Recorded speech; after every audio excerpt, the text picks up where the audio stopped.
Hello everyone, I'm Xiao Su. We have finally come out with the preview of the World Championship that everyone is thinking about. In this issue, we will mainly analyze the 4-seeded teams of LPL's biggest opponent, LCK, Gen, T1, DK, DRX, and the wild card region worth mentioning. Let's begin. LCK has a super first gear team in the same way. In the summer finals, Gen won the summer championship with a 3-0 almost crushing method. Gen has 18 runners-up, and finally got his wish to win the LCK. Interestingly, Gen and T1 maintained the same lineup, but the record in the spring and summer was a bit reversed. Of course there are some problems with player status, but the most important thing is the change of version. After the durability in Drake's version were updated, the game duration began to get longer. Now, Gen, which has the shortest average game time in the LCK, has an average time of 31 minutes, which is almost the same as the team with the longest average game time during the MSI. The longer game duration naturally leads to more teamfights in the later stage, and the importance of AD carry and mid-lane carry begins to increase, which may not be so obvious in mid-laners who occasionally choose champions like Galio and Ryze. But in AD carry, which ensures the team's ability to continuously create damage, it is especially obvious. It can almost be said that the better the AD state, the farther the team can go. This is reflected in the LPL team.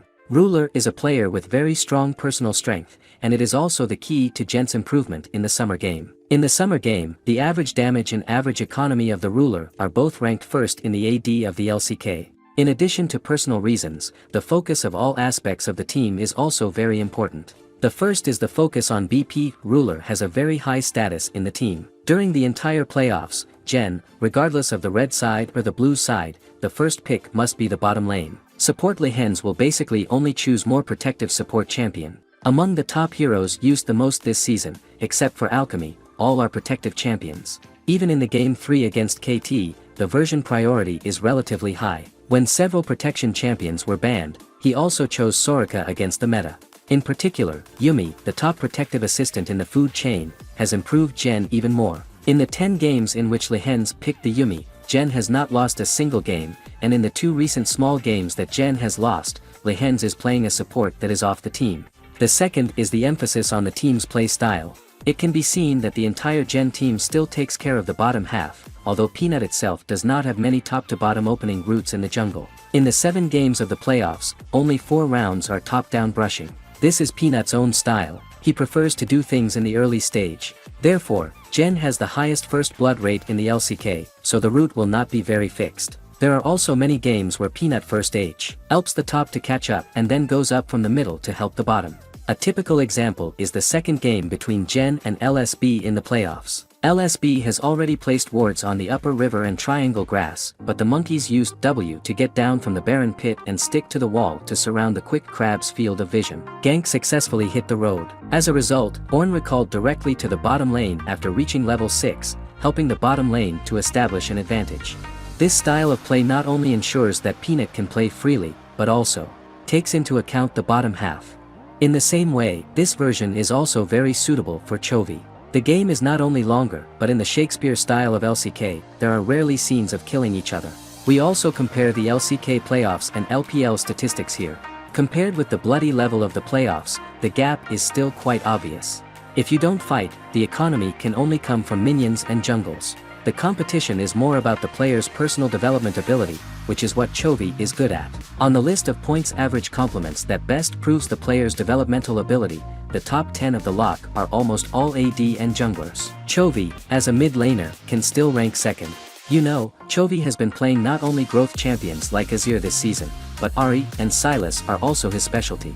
These champions are not so well developed, but he still won the first place in the middle and the second in all positions. Together with Ruler, he ranks first in the mid lane and AD position, respectively. It should be known that the 2 highest points of carry in the LPL summer split are the average of SMLZ's 10.5 and Scout's 9.2. The blood level of the 2 major competitions is indeed different, but it also means that it is difficult to completely defeat Gen if you just wait for the team fight.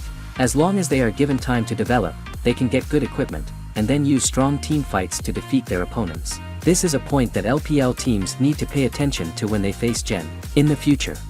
Doran's top laner level is not that strong among professional players, maybe even relatively poor. However, the overall trend of top laners in this version can cover up the shortcomings of basic skills. Even if the opponent can choose Fiona or Aatrox to play an advantage, Ornn may not necessarily give the team a big game. Besides, the average top laner might not necessarily be able to suppress Doran's Ornn. At the same time, Doran has really implemented safety development in place, and the average death per game is indeed the least among the units in the LCK. Unlike the format of the LPL playoffs, ADs like Zelie and Sivir are not very good for junglers. When the bottom road stabilizes and develops, LPL will be more inclined to open the rhythm in a way that helps the top road. The most typical is the BO5 of the winner group JDG against TES. 369 can be said to have suppressed Wayward from beginning to end, so when facing GNG in the future, you can really try to tear the opening from the top. The opposite of Gen is T1. It can be said that T1 is still playing the old way of MSI. Focus on the Rift Herald in the early game, destroy turrets and rush Barons in the middle. This set of processes has been mentioned many times in the two-phase T1 analysis we did before MSI. This season, T1 is still the same, with the highest the Rift Herald control rate in the summer split, and the Drake's control rate in the middle of the league.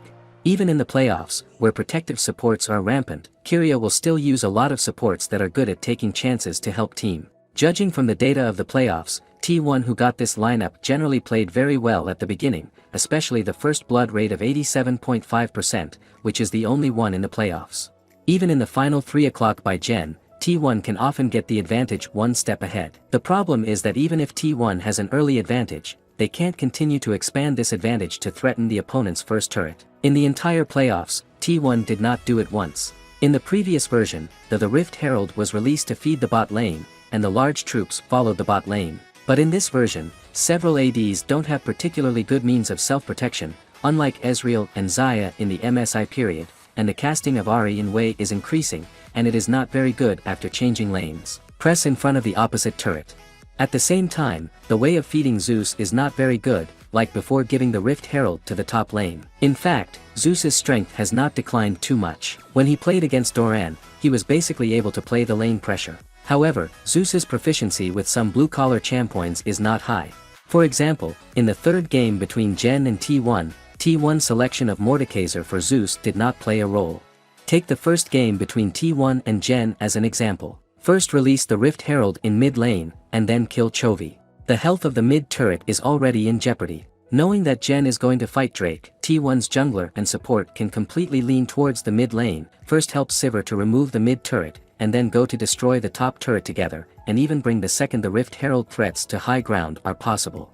T1's choice is to kill Aatrox first. If there is no problem with Doran's operation, it is estimated that there is a chance to kill one. Then jungler and support went to get Rift Herald, Ahri went to push that top lane, but Aatrox had TP, Sivir in the mid has been pressed under the turret by Zelie, and cannot threaten Gen's mid turret.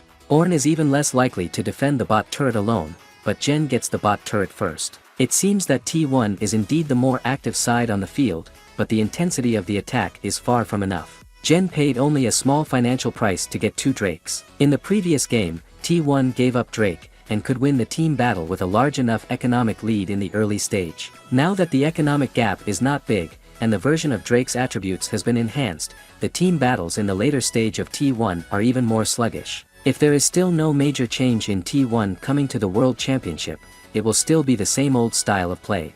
We have already defeated T1 once at MSI. If T1 wants to go further on the world stage, we have to see if T1 can complete a few more sets of tactics during this period. DK has entered the World Championship for 4 years in a row. Even if the state of the players fluctuates, in the big environment of LCK, it gives people the feeling that as long as there are showmakers and canyons, they can go to the World Championships. I believe that all the viewers are wondering why Coach DK would replace Nuguri after winning a game in the bubbling match against LSB. In exchange, Bertel was also not disappointed and was killed by Dove in a matchup, ruining the good game. Dini, DK's supervisor, explained this.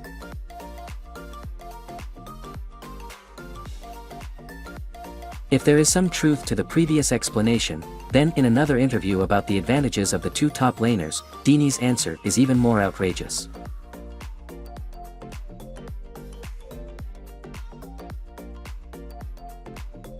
Nuguri in the bubble tournament seems to be slowly regaining his 20-year championship winning state. Facing Dove, an old teammate who used to be in IGS and who is now a top laner, he performed very well. He scored a record of October 1st 16 in 3 games. In an interview, he also said that, "I feel that my ability to control emotional stability has improved a lot. I believe that anyone who has heard the voice of the FPX team for 21 years has felt how autistic Nuguri was at that time." And this bubbling match, not only did DK get the tickets for the World Championship but more importantly, Nuguri regained his confidence. His year's DK, the overall competitiveness may not be as good as previous years in the eyes of many people, but the gradually growing bot lane duo gave us a lot of surprises in the second half of the season. Especially their trick ability is unique. Yasuo, the new champion Nella, Heimerdinger and Senna in the bottom lane, I am very much looking forward to them encountering DFM at the World Championship. Let's see who is the real great inventor. On trickery, Showmaker also has something to say.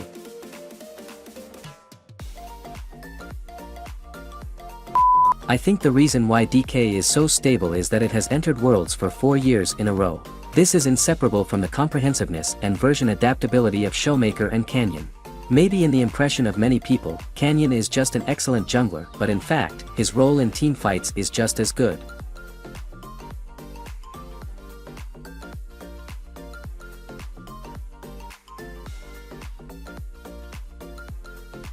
The same is true of Showmaker. He can not only take on the heavy responsibility of dealing damage, but also give up development time to find opportunities when the team needs him.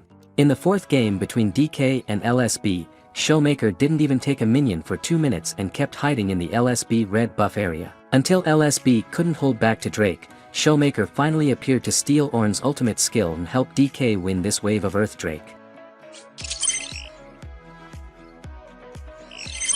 Before this bubbling match, LSB, the biggest dark horse of the season, maintained a 100% record against DRX. 2-2-1 in the summer split and 3-1 DRX in the first round of the playoffs. It can be said that there is a little restraint. But we should never underestimate the heart of a champion. DEFT, who is about to turn 26 at the World Championships this year, may be his last chance. Everyone wants him to go to Worlds again and LSB is no exception.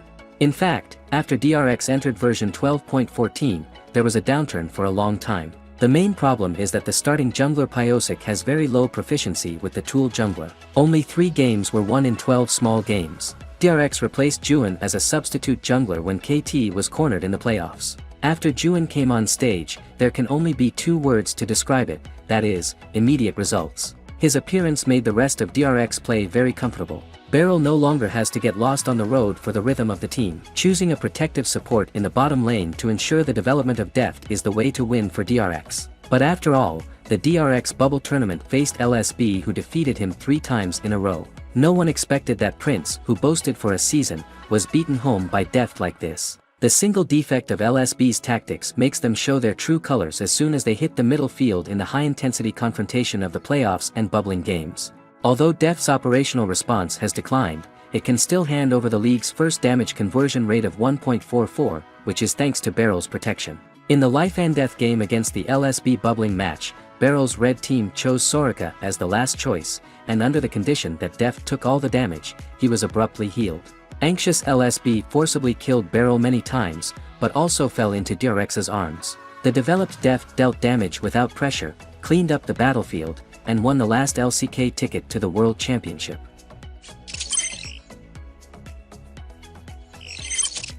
Although TES is the 2nd seed of the LPL, in the regular season, TES ranks 1st in the league, and the LPL is the only division that is not 3-0 in the final. The strength of TES is almost the same as that of number 1 seed JDG. The dominance of TES can be seen from the map resource control data. In the regular season, the Baron control rate was the 1st, and the Drake control rate was the 2nd. From the regular season to the first half of the playoffs, TES played almost the same way. Generally, it mainly focused on the bottom half, using the advantages of the bottom half to get Drake, and ending the game by Drake team battles and quickly getting the Dragon Soul. Why is TES's offense in the bot lane so smooth? TES has 2 points that are better than others. First, Tien, the core of the attack and the initiator of the team battle, has a very strange development path. He pays great attention to hiding his position in the jungle and launches attacks at unconventional time points. Has a 100% first blood rate in the regular season. Second, TS's carry state is very good, with LPL's top laning level. This means that Knight can use his strength to push the lane and help the bot lane with the jungler. JackeyLove can not only master various AD heroes, but also select Draven that other ADs don't use very much. His laning ability is also good, and he can also use the advantages of the bot lane to help the jungler and control map resources. These three important reasons allow TES to do a good job in the bottom half of the offense most of the time. Knight and JackeyLove frequently played wonderful carry games in teamfights. However, entering the playoffs, the version changes have increased the blood volume of the Drakes, which is not suitable for obtaining the first Drake at an early time. Therefore, teams like JDG made adjustments and gave up the early Drakes to help the road. TES obviously suffered a lot and was put into the loser bracket, but TES made a very big adjustment after the first round defeat. Usually TES likes the red side very much, and uses the counter position to limit the opponent's play. However, in the final stage, TES has been choosing the blue side, trying to cause trouble for JDG's BP. Then increase Azir's priority and ban him without a chance to choose. Then, looking at the whole BP, TES has higher proficiency in Poppy than Cannavy through Tien, and the strategy of using ban to target Cannavy is very successful. In the journey of the loser group, TES also strengthened the care of the top lane. Wayward has tried to use some characters that need to be played to an advantage. Although they lost to JDG in the finals, the overall situation of TES is very good. Even if they are the second seed of the LPL, they are the highest combat power of the LPL.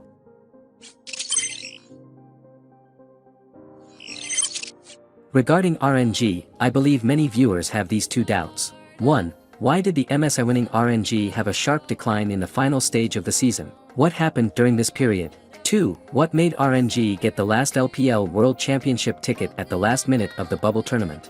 Now let me take you to review the summer of RNG. A very intuitive data is that RNG's first blood rate dropped from the 4th in the league in the spring game to the 13th in the league in the summer game. We can also see from the game that this is obviously a problem with RNG's rhythm. Taking the 12.14 version as the watershed, before that RNG's play style of seizing opportunities to find a rhythm has been very effective. Nautilus and Fuego are the best representatives.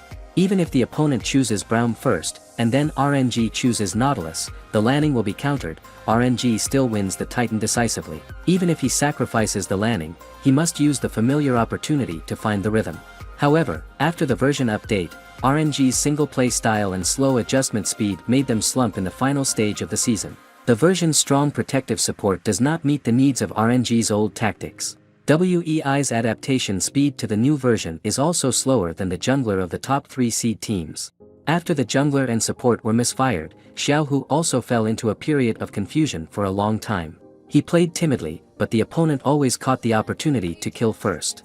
Many people may think that the replacement of RNG's top laner from Bin to Breathe will be a nerf, and some people think that the newly added players need a certain amount of running in time with the team. But Brother Breath broke all doubts with practical actions. Breathe in the summer split did not lose to Bin in the spring split at all, and even took the lead. Many of the pictures we see are just differences in personal style of play. In the third round of the playoffs, RNG played against EDG, which was gradually recovering. This series completely exposed all of RNG's problems. Almost every line was opened by EDG. After this game is over, it can be said that the pressure of public opinion about RNG reached the top. Fortunately, the schedule gave RNG enough time to adjust. After resting for 12 days of RNG, they slowly found a little sense of winning the game in version 12.15. Even though the first round of the qualifying round was eventually pushed by EDG, but at least it can be seen that they are expanding the hero pool and lineup system to increase the diversity of tactical play. When it came to the last game ticket battle between RNG and LNG, RNG lost 2 consecutive games after 2 consecutive games, and the game entered the tiebreaker again. The assistants who went to the World Championships this year are all surnamed M, missing, Mark, Mako, only Ming is missing, RNG is once again standing on the edge of the cliff. At that time, many viewers wondered if RNG was going to repeat the same mistakes, but Breath caught Aile's mistakes and helped RNG win the World Championship by relying on the operation. After the 12.15 version, RNG is still a very exciting team in this year's World Championship. The first to start the play-in will also allow them to adapt to the World Championship version in advance. The World Championship is about whoever has the best learning ability, whoever makes the fastest progress, and whoever plays first and understands the answer to the version. RNG must not take it lightly. When it comes to BYG, many people will remember that it was the team that was dragged and self-destructed after a wave of good brothers in S11. This year, they replaced the mid laner in AD, and they refused to let the two chase the three in the PCS loser group final, which made PSG miss the World Finals for the first time since its establishment. However, BYG was beaten 3 o'clock by the league's upstart CFO in the final, and the state it showed made fans in Taiwan province very uneasy. After all, they have to face teams like RNG, DRX, and FNC in the play-ins this year, and the difficulty is comparable to MSI. The CFO who won the PCS Summer Championship this year, although it is a new team just established this year, is an elderly team with an average age of 25 years old. The mid laner and support are both 95-year veterans. Their team division of labor is very clear, that is, the old man leads the newcomer, the mid, the jungler and the support do their duty, and assist the carry on the top and bot lane. The top laner, Rest, has strong landing pressure, but has poor discipline. However, the 3 games against BYG in the final were relatively stable, and in the second game, he played a 1 vs 2 highlight operation under the tower. What's interesting is that this year's CFO won the championship, but J-Team was eliminated early, and Rest was a player that J-Team didn't want before, and he started teasing his old club directly after winning the championship. 然后最感谢的还是上一家战队把我放出去，真的很感动，都快流眼泪了。The AD CFO had 2 players, and the younger Shun went to the final. He is the only player in PCS who can play Draven, and he dares to fight. If he plays well at the World Championships this year, he may become the next doggo. Generally speaking, CFO is a difficult team to go far, and their age and hero pool limit them a lot. When the mid laner mission faces the mid laners of other teams in the group stage, it is difficult not to become a breakthrough, and a win is considered a success. In the summer finals of the Vietnam division that ended on September 4th, GM avenged SGB who defeated them in the upper bracket with a 3 o'clock crush, and won the summer championship. The 2 teams will represent the VCS division in the S12 World Championship. GAM was unable to participate in the World Championship last year due to the epidemic. After a long absence from the international arena, how strong they are is very exciting. Looking at the entire VCS summer split and playoffs, the Vietnamese team's style of play is still the most cranky on the planet. The entire PCS division is pursuing the ultimate offense, and both the lineup selection and the style of play continue the tradition of Vietnamese bandits. The bloody level of the summer game approaching 1 has only dropped by 0.04 after entering the postseason playoff version of fighting the group. Compared with the LPL's 0.77 and the LCK's 0.71, it can only be said that the Vietnamese interpret what is called just fight it. It's hard to imagine that they didn't even average 30 minutes per game in the playoffs. Hero selection is also dominated by those who are strong in the early stage and have strong rhythm driving ability. In a bot lane AD version like 12.15, their bot lane choices are not as uniform as Zealy vs Sivir like the LPL. As the number 1 seed, GAM can always come up with their own version of the answer, like Varus and Jinx are their AD Sty 1E's forte. And a controlling role like Trund is very mediocre in Vietnam. They prefer to use jungler Pantheon, mid laner Galio, and support Ashe, heroes that are not common in other regions, but are particularly useful in their homeland. It is worth mentioning that GAM's mid laner Katie is best at being a mid lane development master, which is the core that GAM relies on most in the late stage.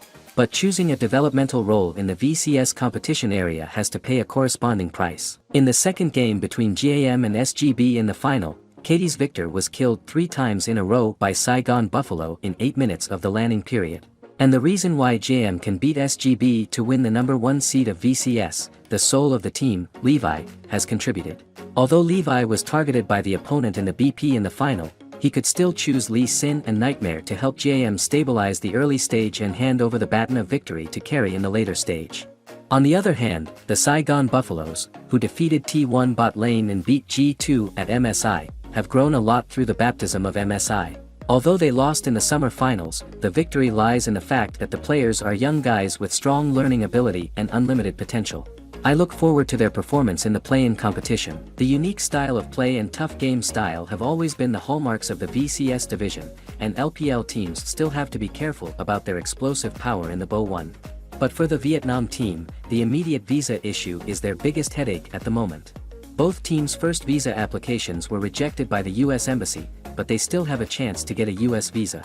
According to the rules, they have to wait another 14 days before they can reapply for their visas, which means they will have to wait until September 24th to know if GAM and SGB will be able to participate in the 2022 Global Finals. Another 3 o'clock, except for the LPL, every region is at 3 o'clock. DFM in the playoffs is still the winner of that region, clinching their third ticket to Worlds cleanly. When it comes to DFM, we have to say their top team Sol Evi. He and Jungler Steel have been with DFM since 2017. In the 3 games against SG in the final, he used 3 top lane heroes, Lilia, Tryndamere, Mordekaiser, that are not very common in the LPL, and is a veritable old captain. This year's DFM introduced the Koreanated mid laner Yahoo. The Korean jungler Steel, who has been in Japan for more than 4 years, has also turned into a local player. With the help of the Koreanated Harp, DFM has officially launched a complete lineup of 3 Korean aids, which is likely to become a history. The strongest wild card team ever. I don't know how many viewers still remember the story of DFM's beating C9 last year and the group's first qualifying story. Since then, Japanese people's enthusiasm for esports has grown. The scene of this summer's finals obviously feels that the audience has increased. This preview will show you the LCK division and the wild card division. How should I put it? I hope Doran will be an undercover agent again, and the wild card team can play more exciting games. Optimism returns to optimism. In the world competition, who is making faster progress, LPL must not take it lightly. The next preview will also take you to see the situation of European and American teams.